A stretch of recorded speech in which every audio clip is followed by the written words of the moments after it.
Hello everyone, welcome to another video. Today we're gonna discuss what is Docker, why you should care about using Docker in the first place, and we'll discuss what is an image, what is a container, how does Docker work, and finally I will share with you a secret on how Docker works under the hood to make all this magic work for you. So let's get started.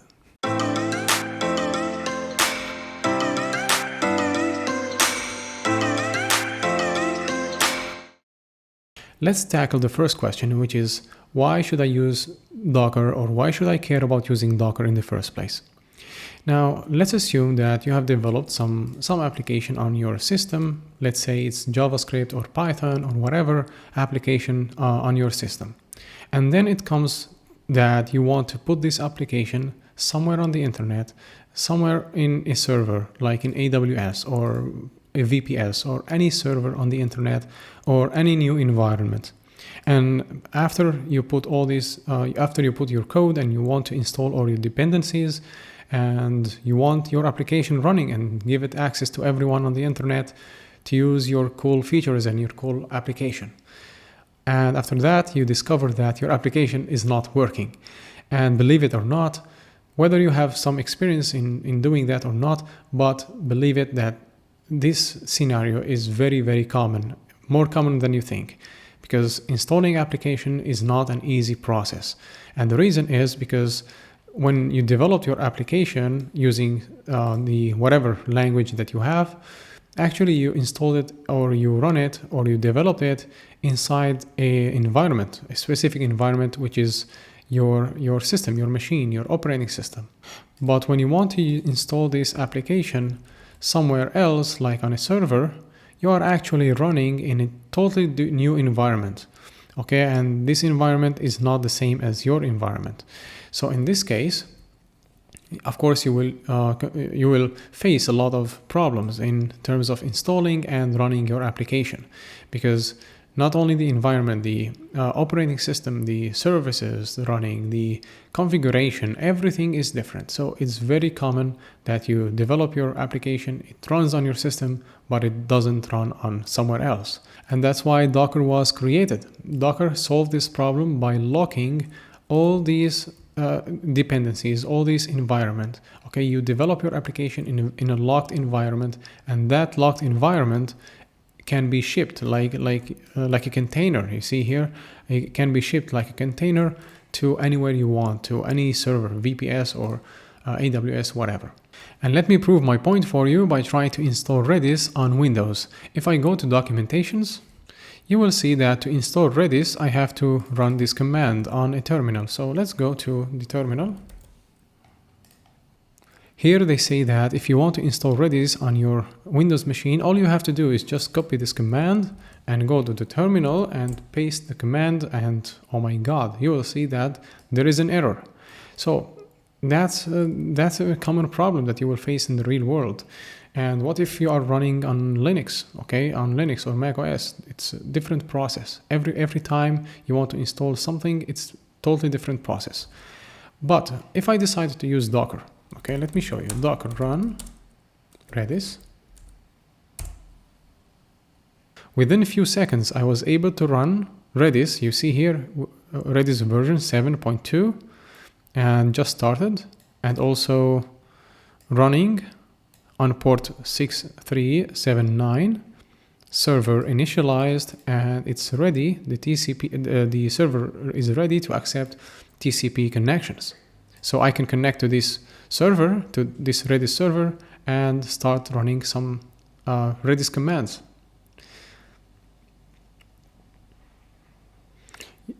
You see the difference between using Docker and using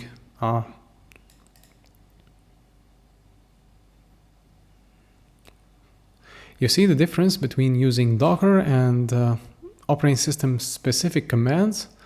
It's not always straightforward. So that's why Docker was created, and that's why Docker is important to learn about. Now let's talk about what is Docker. Okay, beginners, when they talk about Docker, they think that they are referring to some application, but in reality, Docker is not just a single application. Docker is an ecosystem of different tools. Now, if you go to the Docker documentation, and on how to install Docker, of course, there is a link for you to install Docker. And actually, yeah, you are installing an application, but Docker itself, Docker as a word is not a single application. Docker is an ecosystem of different tools, as I told you. And when you install Docker on your machine, you are actually installing the Docker client and the Docker server. And you are using this client to talk to the server, and the server issues all the commands for you. So there are different tools like Docker Compose, Docker Image, Docker Volumes, Docker Hub, Docker Client, Engine, Server. There are different tools within this ecosystem. And by the way, if you want to install Docker, I will link to this URL in the description box below so that you can install it on your system, on whatever operating system you are running. If you are running Linux, you can see here. If you are running Mac, you can see the link here. But in my case, I'm running Windows, so I have to follow all these commands that you will see inside this page. And now it's time to talk about how does Docker work under the hood to make all this magic happen for you.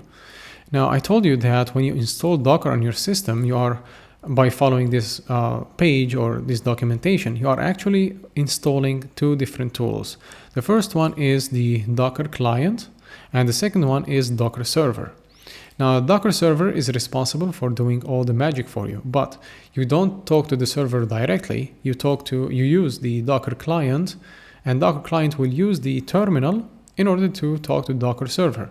So basically, you will use this terminal in order to issue some commands. An example of this command is docker run redis, which is what I have used already in order to run a Redis server on my Windows machine. Okay, so I will use the terminal in order to issue commands to the server, and the server will take whatever commands I put inside this terminal, and it will look for something called an image. Okay, I will tell you what an image is in a bit, so just hang on. So it will look for something called the Docker image. It will look inside something called image cache, which is part of your file system. And if it finds the image that you are looking for, in my case, the image is called Redis. So if I find this image inside my image cache, I will take it from image cache and use it to build something called a container. Okay, so these containers in this logo, all these containers are built from images. That's an important concept to understand, that containers are built from images. Now, what is a container? I will talk after I finish my discussion.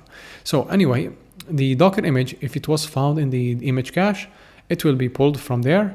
If it was not found in the image cache, it will go to the internet to something called Docker Hub. Docker Hub, if you remember, it's part of the ecosystem that we have just talked about. Okay, this is Docker Hub. Basically, Docker Hub is a repository for different developers to install and push different images on Docker Hub. So what is an image and what is a container? An image, which is what is stored in this Docker Hub repository, an image is simply a collection of dependencies that your application needs in order to run correctly. Okay? And what is a container? A container is built from that image. So a container is an instance, a running application, an application instance or a running application on your machine. Now, how is this container different from any application? Because now there are different applications running on your system without Docker, without containers. How are they different? Okay, let me show you a diagram or a couple of diagrams in order to explain this concept. Here in this blog post that I have published already about a couple of weeks ago. So in this blog post, I explain in detail the difference between running applications in Docker or without Docker. So currently on your system, on your current operating system, you have different applications. Let's suppose you have Redis running. Let's suppose you have some SQL database running. So in my case here, it says Redis image, but actually it's a mistake I made. It's a Redis application, not Redis image. So forget this word. Anyway, so let's suppose you have Redis application and probably Node application, probably some game or whatever. Okay, any application running on your system. Now all these applications Okay, all of them share the same resources of your system, the same hard drive, the same RAM, and the same network card. So in the case of Docker, when you run Docker, what you are actually doing is that you are creating this container, okay, this container here, and inside this container you are using the image, the Docker image that I've mentioned already, which is just a collection of different dependencies, and you are using this image in order to build this container, and that image actually uses the hard drive, the RAM, and the network, just like the case in here. But the point is that different applications or different containers, when you are running Docker, different containers have different allocations or set of hardware resources. Okay, this hard drive here, or this part of hard drive, or this segment of the hard drive is totally isolated from this hard drive. Okay, so if PostgreSQL, for example, wants to talk to Redis, it cannot go to this hard drive and assumes that whatever is found here is actually found here, because they are totally different hard drives or totally isolated. Okay, now I can hear you saying that how is that possible? I only have one hard drive. Oh, I only have one RAM. Okay, I know, but the point is that this process of this feature of allocating or segmenting the hardware resources is called namespacing. And actually, namespacing is a feature that is only available in Linux. But how is, if it's only available in Linux and Docker uses namespacing to create these containers, how is it possible that Docker is running fine on my Windows machine? So to answer this very smart question, I will go back to my diagrams and show you another diagram, which is this one. Okay, actually, when you installed Docker on your system, you installed a Linux virtual machine. Okay, this is very important. This is something really, really important to understand, is that Docker is running inside it's a Linux virtual machine.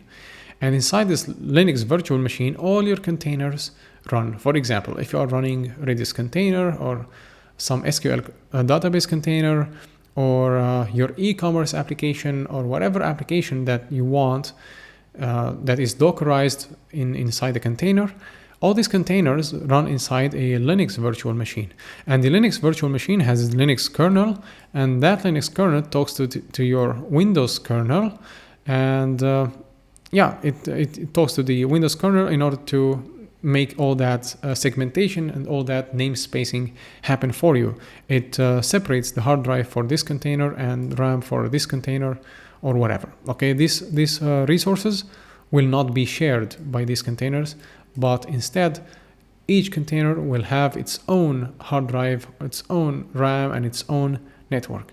This is my brief yet detailed explanation of what Docker is, and I hope by the end of this video you can answer what is Docker, why it is useful, and how does it work under the hood to create all this magic. And you also learned some advanced stuff like namespacing and the virtual machine that Docker is running inside. And that's it, my friends. I hope you liked this video, and if you did, please consider clicking on the like button below. And if you want access to these diagrams and also to the article that I have published already, you can see that in the description box below. Consider clicking on the subscribe button in order to get notified about more videos like this in the future, and also to support me, support my channel, and for the YouTube algorithm. Until then, take care of yourselves and see you very soon.